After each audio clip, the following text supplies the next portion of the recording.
11 కోట్ల 37 లక్షలు ప్రతి సంవత్సరం. అంటే ప్రతి సంవత్సరాలకు ఎంత? దాదాపు 111 కోట్లు. 111 కోట్లు రేవంత్ రెడ్డి గారు ఒక శంషాబాద్నే నష్టం చేసిండు. తక్కిన వాళ్ళు అక్కడ తక్కిన అందరు కలిసి దాదాపు సంవత్సరానికి 3 కోట్ల రూపాయలు కడితే వాళ్ళు ఎవరు కట్టకుండా అదనంగా నవనిర్మాణ టెండర్లో ప్రస్తావించిన కింది మీడియా నిర్మించారు. విమానాశ్రయంలో అప్రోచ్ రోడ్ లేకుండా. ఇగో మీ నంబర్ కూడా చెప్తా. నవనిర్మాణ విత్ నేను ఏదైనా ప్రూఫ్ లేకుండా నేను చెప్పా. ఇంకో ఆయన నంబర్ కూడా పెట్టుకుంటూ చూడు. ఏది 9494300345. నన్నే కలవాలే. ఈరోజు 12 కోట్ల మైనస్ తోని నువ్వు ఎందుకు ఇస్తున్నావు టెండరు? నువ్వు దొంగవు. నువ్వు దొంగవు రేవంత్ రెడ్డి. ఇగో చెప్పింది దొంగవు. దొంగ దొరికింది ఇక్కడ ఇంకో దగ్గర. అర్థమైందా? నీ తెలంగాణ నువ్వు దొంగతనం చేసుకున్నావు, నన్ను దొంగలను చూసినాడు చూస్తున్నావు అని అంటావు. ఇది నష్టము దాదాపు 100 కోట్లు. ఇక ప్రైవేటు ఎవరైనా బిల్డింగ్ల పైన నా బిల్డింగ్ పెద్దగా ఉంది ఇలా పెట్టుకోనికి వీల్లేదాడా ఏ ఉన్నా మాకు. ఎందుకంటే ప్రైవేట్ బిల్డింగ్లో పెడితే పైసలు కట్టాలి కదా. ప్రైవేట్ వానికి 4 రూపాయలు వస్తాయి రోవద్దు కదా. ఇది గవర్నమెంట్ జాగాలో పెట్టాలి. గవర్నమెంట్ జాగా అయ్యే జాగిరి కదా. గవర్నమెంట్కి రూపాయి కట్టే అవసరం లేదు. గవర్నమెంట్ గండి కొట్టాలి. గవర్నమెంట్కి పైసలు ఇచ్చే అవసరం లేదు. ప్రైవేట్ అయితే పైసలు ఇవ్వాలి. కాబట్టి గవర్నమెంట్లో పెట్టుకో. నా అయ్యే జాగిరి రాసి ఇచ్చేసిన నీకు పెట్టుకో అని చెప్పేసి ఇక్కడ నోటిఫైడ్ ఏరియా అంటే శంషాబాద్ ఏరియా మొత్తం నోటిఫైడ్ ఏరియా. అక్కడ 1200 కోట్ల రూపాయలు ఈరోజు బాధాప్త నష్టం. అక్కడ మున్సిపాలిటీలకు కూడా నష్టం. ఇక ఇది అయిపోయినాక నెక్స్ట్ కంటోన్మెంట్కి వచ్చిండ్రు సార్లు. ఇక్కడ ఆగలే. నెక్స్ట్ కంటోన్మెంట్ పక్కకు పోయిండ్రు. కంటోన్మెంట్ల 25 యూనిపోల్స్ 10 కంటినేటర్లు ఇవి మొత్తం ఎవరికి ఇచ్చిండ్రు? లెటర్ ఆఫ్ అగ్రిమెంట్ నవనిర్మాణ కంపెనీకి ఇచ్చిండ్రు. మొత్తం వేరేవాడు రానికి వీల్లేదు. ఇక్కడ ఇదైపోయిన తర్వాత ఎల్ఈడి హోల్డింగ్లు హెచ్ఎంఆర్ఎల్ టెండర్లు 80. ఈ టెండర్లో కూడా మొత్తం నవనిర్మాణే. ఎవరు నవనిర్మాణ అంటే అనుముల కృష్ణారెడ్డి. తెలంగాణ దగా చేస్తున్నది, మోసం చేస్తున్నది, మోసం కొనసాగిస్తున్నది రేవంత్ రెడ్డి సాబ్. మీరు ఏం కేసులు పెట్టుకున్నాకేం ఫరక్ పడదు. ఇక్కడ మొత్తం సాక్ష్యాలతో సహా ఉన్నాయి. ఇందులో ఏమన్నా అబద్ధం ఆడితే జైల్లో పెట్టుడు కాదు. నా డైరెక్ట్ ఉరిదీయుండ్రి. నేను చెప్పింది అబద్ధం అయితే ఉరిదీయుండ్రి. నా జైల్లో పెడితే బెయిల్ కూడా తెచ్చుకోండి. ఇది కూడా ఛాలెంజ్ చేస్తున్నా. అన్ని దొంగ మాటలు. తెలంగాణలో 1200 మంది తిన్నరగా చచ్చిపోలేదు వాళ్ళు. 80 హోల్డింగ్లు 150 ఇవి 150 పెంచుతారంట. ఇక పెంచి అక్కడ ఉన్న స్థానిక నాయకులు మేము అందరం కూడా పంచుకుంటారట. వీళ్ళు ఒకరిద్దరు కాదు, అందరు పంచుకుంటారు. ఇక ఇదే అయిపోయినాక ఇప్పుడు తాజాగా మీరు ఇక్కడికి డైరెక్ట్ కేబీఆర్ పార్క్ ఆడిపోతే నడుస్తుంది. కేబీఆర్ పార్క్ లా మల్టీ లెవెల్ పార్కింగ్. తెలంగాణ అంతటా ఇతర ఏజెన్సీల జిహెచ్ఎంసీ స్టాండింగ్ కౌన్సిల్ ప్రాజెక్ట్ గురించి అభ్యంతరం చెప్పినప్పటికీ అది కేటాయించింది. ఇగో ఇది ఇప్పుడు కేబీఆర్ పార్క్ అని నడుస్తుంది స్కామ్. ఇప్పుడు ప్రజెంట్ లైవ్ మీ పోతే అక్కడ దొరుకుతుంది. ఇది ఇవన్నీ కూడా ప్రభుత్వానికి ఆదాయం తెచ్చేటి మిస్టర్ రేవంత్ రెడ్డి. ఇవన్నీ ఆదాయం తెచ్చేది. నువ్వు కరెక్ట్ చెప్పినావు. నువ్వు దొంగవే నువ్వు. అర్థమైందా? ఇక ఇక్కడికి వెళ్ళిపోయినాక వరంగల్ మీద పడ్డారు. ఇక ఇప్పుడు వరంగల్ మీద పడి వరంగల్ సెంట్రల్ జైలు ఏమో గత ప్రభుత్వం కుదబెట్టి కథ చెప్తా. ఈ టెండర్ నవనిర్మాణ అసోసియేట్స్ వరంగల్ కూడా నవనిర్మాణ అసోసియేట్స్ కేటాయించారు. మరియు ఏజెన్సీ వరంగల్ మున్సిపాలిటీ పరిధిలో ఉన్న అన్ని హోల్డింగ్లను తొలగించాలని అక్కడ మొత్తం గుత్తద్దిపాదం తీసుకోవాలని చెప్పేసి ప్రయత్నం చేస్తుంది. ఇక్కడ పీపీపీ అనేది లేకుండా చేస్తుంది. అదేందా వరంగల్ మొత్తం ఏకచక్రాధిపతి లెక్క చేస్తుంది. నల్గొండ జిల్లా అట్నే చేస్తుంది. ఇదైపోయినాక commissioner and director municipal administration. ఈ ఆఫీస్ ఎక్కడ ఉంటుంది తెలుసా? ఇప్పుడు మున్సిపాలిటీలకు సంబంధించిన అన్ని స్కామ్లు జరిగేటి ఎక్కడ అంటే ఈ మాసప్ ట్యాంక్ దగ్గర మున్సిపల్ అడ్మినిస్ట్రేషన్ ఉంటుంది. ఆ మేడం గారిని కూడా నేను కలిసిన. అందులోకెళ్ళే ఈ జీవోలన్నీ బయటికి అందులో కూడా ఉంటారు కదా భారతీయులు. ఆ భారతీయులకి వెళ్ళి నేను జీవోలు బయటికి తీసుకొచ్చిన. ఇక సిడిఎం ఇంట్లో వీళ్ళు సర్కులర్ ఇచ్చిన బాధాప్తా. సర్కులర్ ఏంటంటే 143551. ఇగో ఇది ఈ సర్కులర్ ఇచ్చి ఇక ఇప్పుడు హైదరాబాద్ కాదు తెలంగాణలో మొత్తం ఎక్కడ కూడా మీరు ట్యాక్సులు వసూలు చేయొద్దు. తెలంగాణలో ట్యాక్సులు వసూలు చేయొద్దు. ట్యాక్స్ వసూలు చేయకుండా మొత్తం ఆపేసి ఈ మొత్తం ఇదే కంపెనీలు 2-3 అంటే అనుమూల కన్ను సన్నులు నడిచే కంపెనీలు మాత్రమే ఇవ్వాలి. బ్రదర్ నేను చెప్పేది మున్సిపాలిటీలో ఒక శాఖ, ఆర్ఎంపీ ఒక శాఖ, 2 కలిపి ఈ రోజు కొన్ని వేల కోట్ల రూపాయలు ఏ విధంగా ప్రభుత్వానికి గండు కొడుతున్నా చెప్తున్నా. ఇంకా నేను పంచాయతీ రాజ్ జోలి మొన్న చెప్పిన, ఆల్రెడీ సీతక్క కథ చెప్పిన. సీతక్క ఏ విధంగా నాకేస్తుందో చెప్పిన. ఇంకా వేరే ఇరిగేషన్ డిపార్ట్మెంట్లు చెప్తా త్వరలో. అర్థమైందా? ఇవి 2 చెప్తున్నా. 2 వేల కోట్ల రూపాయలు వస్తే తక్కిన డిపార్ట్మెంట్లలో మనకి ఎంత ఆదాయం గండి కొడుతుండ్రో మీరు అర్థం చేసుకోవాలి. ఇక తెలంగాణలో పేర్కొన్న పేర్కొన్న సర్క్యులర్ 14 నెలల నుండి ఎటువంటి పన్నులు తీసుకోవడం లేదు. ఏది అక్కడ ఉన్న వేరే ఈ 200 దాదాపు 1000 అడ్వర్టైజ్మెంట్ కంపెనీలకు వెళ్ళి ఇవ్వని దగ్గర కూడా రూపాయి తీసుకోవద్దు. అందరినీ ఊడబీకాలే. వాళ్ళు ఊడబీకుంటే మనం హైడ్రా పెట్టుకున్నాము. ఇవన్నీ వాళ్ళే ఊడబీక్తారు. ఇవన్నీ ఊడబీకాలే. కూడబీకి ఎవరికి లాభం చేయాలి? రేవంత్ రెడ్డి డొల్లార్.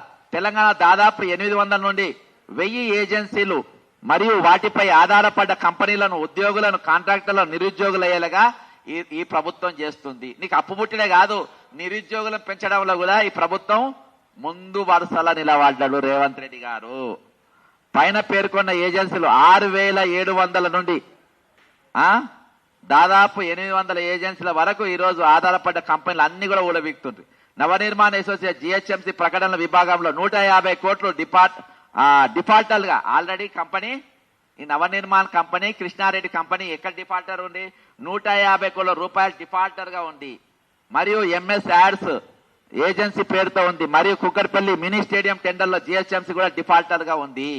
కాబట్టి ఇవన్నీ డిఫాల్టర్లు పెట్టుకొని వీళ్ళని తీసుకొచ్చాము. ఇంకోటి టార్గెట్ అనే సంస్థ కూడా కృష్ణారెడ్డి తీసుకుంది. టార్గెట్ ఎవరిది? ఇది వరకు ఐ క్యాచ్, ఇది కూడా డిఫాల్టర్ గా ఉంది. ఇది కూడా బ్లాక్ లిస్ట్ లో ఉంది. బ్లాక్ లిస్ట్ లో ఉన్న వాళ్ళు ఏం చేసిండ్రు?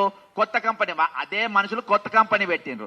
కొత్త కంపెనీ పెట్టి టార్గెట్ పేరుతోని ఈ రోజు ముందుకొచ్చే పరిస్థితి ఈ రోజు ఉన్నది.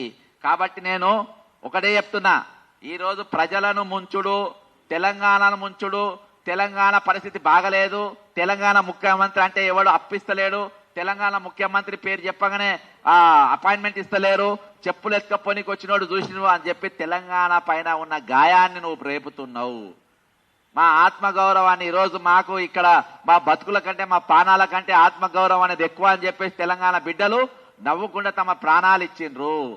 ఇది తెలంగాణ బలిదానాలతో నెల తెలంగాణ. నీకు దాంతో సంబంధం లేదు కావచ్చు, ఉద్యమానికి నీకు సంబంధం లేదు కావచ్చు. ఈ రోజు నీవు ఏది మన తెలంగాణ ద్రోహులతోని, చంద్రబాబు నాయుడు లాంటి వాళ్ళతో నువ్వు చేతులు కలిపి తెలంగాణ దగా చేయనికి ఆ రోజు నువ్వు పన్నుగన్నావు కావచ్చు. కాబట్టి వాళ్ళ ప్రాణాల విలువ తెలియదు కావచ్చు నీకు, కానీ మాకు దానికి విలువ ఉంది. ఈరోజు 4 కోట్ల మంది హృదయాలను గాయపరిచినావు నీ మాటలతోని. కాబట్టి అటువంటి ముఖ్యమంత్రి తెలంగాణకు అవసరం లేదని చెప్పేసి ఈ సందర్భంగా నేను ఆయన రాజీనామా కోరుతున్నా. ఆయన రాజీనామా కోరుతున్నా. ఈ రోజు 1-2 కాదు, ఈ రోజు ఒక్క డిపార్ట్మెంట్ లో, 2 డిపార్ట్మెంట్ లోనే నేను లక్షల కోట్ల రూపాయలు ఏ విధంగా నష్టం చేసిండ్రో నేను చూపెడతా ఉన్నా. కాబట్టి మీరు ఇక తక్కిన డిపార్ట్మెంట్లలో ఏ విధంగా ఆదాయం గండి కొడుతుండ్రు, ఏ విధంగా ఆదాయం దిగమింగుతుండ్రు, ఏ విధంగా కావాలని తెలంగాణను అప్పుల పాలతట్టు చూస్తుండ్రు, ఏ విధంగా తెలంగాణను బలహీనపరుస్తుండ్రు. ఎందుకు బలహీనపరుస్తుండ్రు? హైదరాబాద్ మీద, సికింద్రాబాద్ మీద అక్టోబర్ నెల, నవంబర్ నెలల దాదాపు నెల రోజుల పాటు 144 సెక్షన్ పెట్టిండ్రు. ఎవరికి తెలియదు ఎందుకు? ఎక్కడ వీళ్ళకి అప్పు పుట్టద్దు, ఎక్కడ ఏ పెట్టుబడిదారు రావద్దు, ఎవడొచ్చి ఇక్కడ రూపాయి పెట్టద్దు, ఎవడు ఇక్కడ కనబడద్దు, అంత ఆంధ్రాకే పోవాలి, అంత ఆంధ్రప్రదేశ్నే పెట్టాలి, అక్కడనే పోవాలి. దీపావళి టైంలో ఇక్కడ మన దీపావళి చేస్తుంటే నారాయణ లోకేష్ భాయ్ హైదరాబాద్ లో 144 సెక్షన్ ఉంది, అక్కడ శాంతి భద్రతలు లేవు, ఆడ రూపాయి పెడితే మీకు అక్కడ ఎటువంటి పైసలు ఆదాయం లాభం ఉండదని చెప్పేసి అక్కడ మొత్తం చెప్పుకొని వచ్చిన పరిస్థితి. ఈ రోజు మనం ఈయననే చెప్పిండు, ఇక్కడ మొత్తం మనం హోల్డింగ్లు చూసినాం. ఏది దావోస్ కు పోయి 179 కోట్ల రూపాయలు, 1,79,000 కోట్ల రూపాయలు పట్టుకొచ్చిన అమ్మతోడు చెప్తున్న ఒక్క రూపాయి కూడా ఈయన ముఖం చూసేవాడు ఇయ్యలే. ఢిల్లీలో అపాయింట్మెంట్ ఇయ్యనోడు అంట ఈయనకు దావోస్ కు పోతే ఈయన మాట్లాడిన ప్రెజెంటేషన్, ఈయన మాట్లాడిన భాష చూసి అంట, ఈయన ఇచ్చిన ప్రెజెంటేషన్ చూసి అంట, ఈయన ఐటీ మీద హైదరాబాద్కి వస్తే ఏ విధంగా పవర్ పాయింట్ ప్రెజెంటేషన్ చూసి అంట, ప్రపంచ దేశాలన్నీ 1,70,000 కోట్ల రూపాయలు మేము తెలంగాణ పెడతాము, ఇక ఇంత పోటు మొగడు ఎవరు లేడని చెప్పి వాళ్ళు వచ్చిందంటే ఎవరు నమ్ముతాడు? నువ్వే చెప్పినావు కదా నేను దొంగను నన్ను చూసి ఎవరు రూపాయి అప్పిస్తలేడు, ఎవరు బ్యాంకు రాణిస్తలేడు అన్నప్పుడు. జపాన్కు పోయిండు, జపాన్కి వెళ్ళి కూడా ఎక్కడ కూడా ఎవరు 1 రూపాయి ఇయ్యలే. వీళ్ళే ఇక్కడికి వెళ్ళి ఇక్కడ ఈ రూపకంగా, ఈ దొంగ జీవోల రూపకంగా ఈ కోమటిరెడ్డి వెంకటరెడ్డి మరియు ఈ రేవంత్ రెడ్డి గారు అన్నతమ్ముళ్ళు వీళ్ళందరూ కలిసి ఒక 2 డిపార్ట్మెంట్ కాబట్టి వెంకటరెడ్డి చెప్తున్నా, వేమిరెడ్డి సీతక్క ఆల్రెడీ నేను చెప్పిన, ఈ 2 కలిపి దోచుకపోయిన పైసలు తీసుకుపోయి అక్కడ పెట్టడానికే వీళ్ళు తిరుగుతా ఉండ్రు. కాబట్టి ఈరోజు నేను వాస్తవానికి చెప్తున్నా. ఈ ఒక్కొక్క డిపార్ట్మెంట్ వైజ్ గా ఇయాటి వరకు ఒక డిపార్ట్మెంట్ వైజ్ గా రివ్యూ మీటింగ్ లేరు. వీళ్ళు ఎదుర్కొంటున్నారు, మాకు దొంగ ఆఫీసర్లు కావాలి, పేరు మోసిన గజ దొంగ ఐఏఎస్ ఆఫీసర్ కావాలి, పేరు మోసిన సివిల్ సర్వీస్ అసలు దొంగలు కావాలి, మనకు ఐఏఎస్ ల దొంగలు దొరకకుంటే రిటైర్డ్ అయిన దొంగలను తీసుకొచ్చుకోమని పెట్టుకుందాం మనము అని ఈ రోజు రామకృష్ణారావును చీఫ్ సెక్రటరీగా పెట్టుకున్న అన్హోర్ని, నవీన్ మిత్తల్ను కొనసాగిస్తుండు, రంజన్ పెట్టుకున్నాడు. ఈ రోజు వీళ్ళంతా దొంగలే, వీళ్ళు గజ దొంగలే, వీళ్ళందరినీ తీసుకొచ్చుకొని పెట్టుకున్నారు. వీళ్ళు ఒక్కొక్కరి మీద 100 కోటి కంటెంప్ట్ కేసులు ఉన్నాయి. వీళ్ళకు రాజ్యాంగం అంటే నమ్మక విశ్వాసం లేదు, గౌరవం లేదు, చట్టం అంటే గౌరవం లేదు, కోర్టులు అంటే గౌరవం లేదు. అవి ఏవి ఇచ్చిన జీవోలు కూడా ఏవి కూడా లేవు.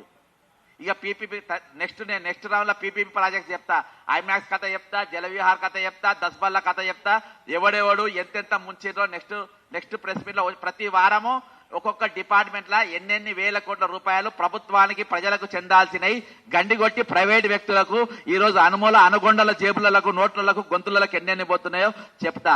నెక్స్ట్ పీపీపీ ప్రాజెక్ట్స్ పైన చెప్తా. దీనిపైన ఖచ్చితంగా ఈడీకి, ఎందుకంటే నాకు కావాల్సిన ఈ ఆధారాలు మొత్తం ఉన్నాయి. ఇందులో ఖచ్చితంగా ఈడీకి నేను దీని మీద కంప్లైంట్ ఇస్తా. కోమారెడ్డి వెంకరెడ్డిని, ఆర్ఎన్బి మంత్రి మరియు జీవోలు జారీ చేసిన వాళ్ళందరినీ కూడా జైలుకు పంపే బాధ్యత మాది, న్యాయపరంగా పోరాడే బాధ్యత మాది. జై తెలంగాణ, అమరవీరులకు జోహార్లు.